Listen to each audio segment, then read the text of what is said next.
No takers for leadership post Caitlin Clark as Iowa coach names freshman lifting spirits amid Nebraska upset. The 2025-26 campaign started great for the Iowa Hawkeyes, but only for everything to fall apart. They are in a phase they have hardly been in recent years. The team is on a losing spree as they dropped 4 straight games, something they feel was winnable. But the question you, us, and everybody watching the sport ask is, where is the team lacking in Caitlin Clark's absence? The situation for the Iowa-based team is so bad that they lost 87-84 to Nebraska for the first time in 7 years in the Carver Hawkeye Arena. The team is young, looks fresh, and has individual brilliance. So what is the element that lacks? Could it be the on-court leadership? It is no hidden secret that the Jan Jensen-headed team has failed to find a replacement for former star Caitlin Clark, someone who made things look easy, even when it was not. One of the greatest college players of all time, Clark leaves behind a gap that is hard to fill. But Jansen does not believe in giving up either. She is confident that this freshman can bring back the glory the team needs and is just a step away from returning again to their winning streaks. Jansen bets on a freshman to fill Caitlin Clark's shoes. The Hawkeyes' third straight loss at home is not an easy thing to digest for the 56-year-old coach.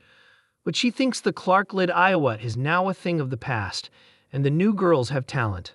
All they need is support and attention, rather than a reminder to drool over history. Speaking to the media after the game against Illinois, she said, "I think it's really important for everybody to let this year's team be this year's team." The Iowa Hawkeye insider David Eichholt shared the name on the coach's mind on his X writing. Jan Jensen was asked who in the locker room or in the huddle has spoken up and led. Iowa Guyton, strong praise for the true freshman. The coach is now in search of a leader for her pack, and she sees that talent in Iowa Guyton. The 18-year-old's career-high score, 14 points in this game with 4 assists and 2 rebounds in 26 minutes, gave Jansen a new ray of hope. Referring to Aaliyah's acumen, which can help the team, Jansen said, "Okay, we missed it, but I think Aaliyah's wise beyond her years with that." Showering praise for the young lad, the coach who now leads ex-coach Lisa Bluder's Hawkeyes in the post-game press conference continues, "Guyton does a heck of a job, and there's a reason she was playing tonight. She just has a really great perspective about it, and I just love that. Said also tries, but Aaliyah's got a really good steady. She just moves on." As the team struggles to find its leader, these comments by the coach are an indirect hint to senior players to pull up their socks. With seniors like Hannah Stuhlk, Lucy Olson, and Sydney already in the team, the race for leader gets a new option with the inclusion of the number 11, as the team continues to drop crucial points. Iowa struggles in the nerve game. The poor show on the scoreboard's not a true reflection of the game, as the Hawkeyes too had their moment. They had an 11-point lead with 6 minutes left, but failed to close out the game under pressure.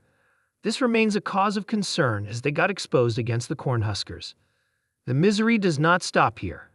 Teams have been successful in tapping on Iowa's defensive lapses, allowing them to come back in the late quarters. Interestingly, the defense was not the Hawkeyes' forte, even in the last 4 years. However, the Iowa sensation made sure that her offense was enough to rule out any damage on the other end of the floor.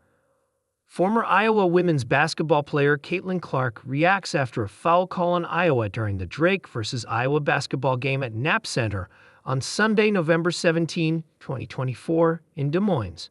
No matter what the coach says, the absence of Clark, the all-time leading scorer in the NCAA Division I, is pinching the Hawkeyes. But again, the management needs to find a way to bounce back as soon as possible, as fans and commentators point out their late-game collapses due to poor coordination and on-court leadership.